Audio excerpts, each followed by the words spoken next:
Joining me with more insight on the day's trade is Lindile Malgas from Absa Investments. Lindile, thanks so much for your time today. So it seems like traders are taking a wait-and-see approach ahead of the Fed's next policy move. What will you be looking out for in terms of forecasts as well as the tone, right? Considering that this is the last meeting for the year. Yeah, so I certainly think markets do tend to be nervous when we are approaching these Fed meetings. I think it's been the tone throughout the year. We did see some strong performance last week, so markets are taking a bit of profits and investors sitting on the sidelines and just applying that wait-and-see approach, as you mentioned. I think the key tones that will be coming out of this meeting, and before we get into that, the expectation is for the US Fed to cut rates by about 25 basis points at this last meeting. And I think what we will be looking to see is more around where the US Fed sees inflation for next year and what the expectations are for rate cuts. I think for next year, we're expecting about 25 basis points rate cuts. Then ultimately, their views on the economy as well, and also getting further insights into the impact of tariffs onto the economy. But we are essentially in an aggressive US tariff scenario with room for a bit of more volatility if we see those tensions escalate. And does it matter who takes over the reins from Fed Chair Jerome Powell when you're factoring in your expectations and forecasts for 2026 when it comes to the Fed's monetary policy? Yeah, so certainly the Fed is run by a board of governors. So certainly wouldn't factor on one individual, but rather what the consensus is amongst the US Fed members. And I think all of them have been speaking in similar tones in terms of where they see inflation trending and what the expectations are from a rate cut perspective. We have seen a bit of divergences, but it does seem that the consensus amongst most of the members is that inflation is still slightly above the 2% target, but trending lower. And you are seeing a softer job market as well. And those are all supporting that rate cut expectation that the market is seeing. All right, let's move over to some company news. I don't know about you, but I'm sitting back and relaxing, grabbing a box of popcorn, watching that whole Warner Bros. Sale play out, right? We thought things have been sealed with Netflix bagging that deal on Friday. Then little did we know, Paramount coming through with a hostile bid yesterday. Just your thoughts around that deal. What do you make of it, considering the risks that are also at play? We think of, the political implications as well as the competition risks as well.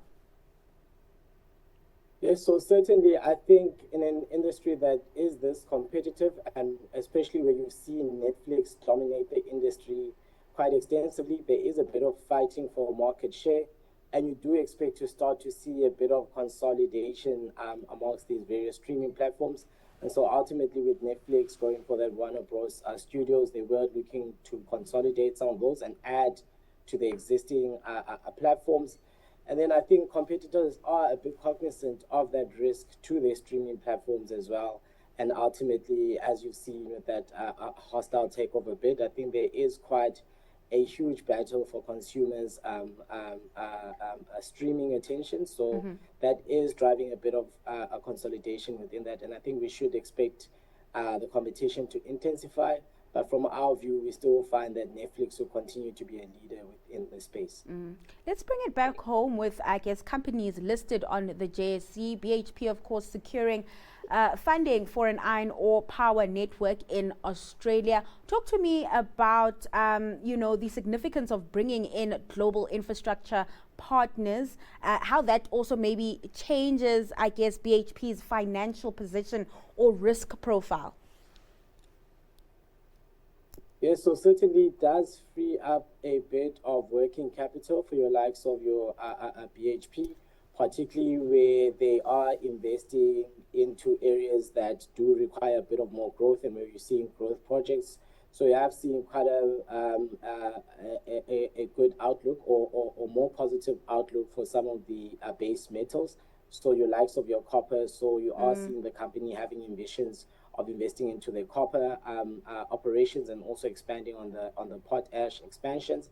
And ultimately, with this sale of the stake, it's about a $2 billion deal that they've done with BlackRock's infrastructure partnership, if I'm correct.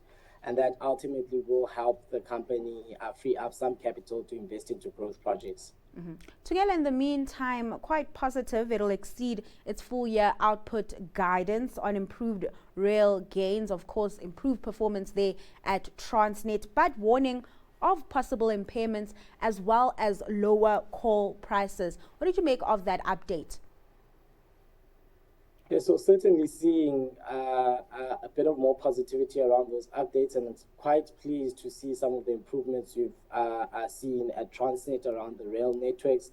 That actually leading to improvements within this company's production profile.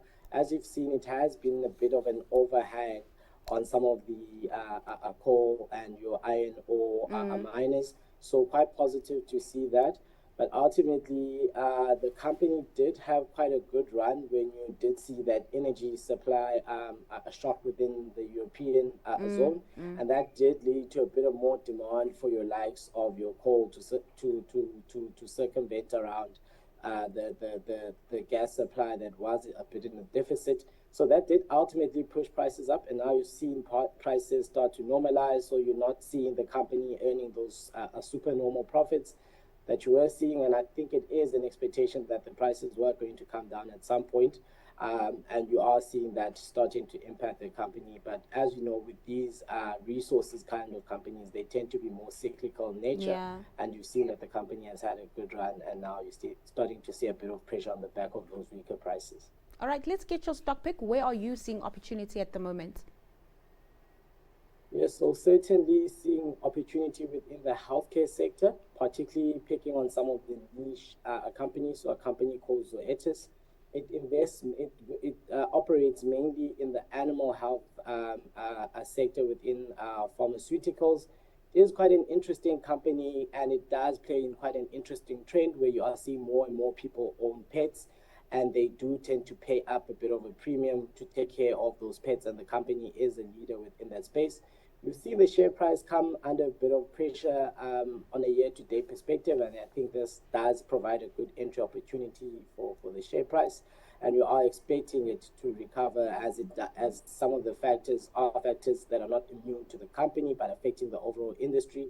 So you're seeing your likes of your vet visits come under a bit of pressure, but you're still seeing revenue continue to grow, albeit missing a market forecast, but I think the company will be able to bounce back from this, and I think the current share price is an attractive entry level.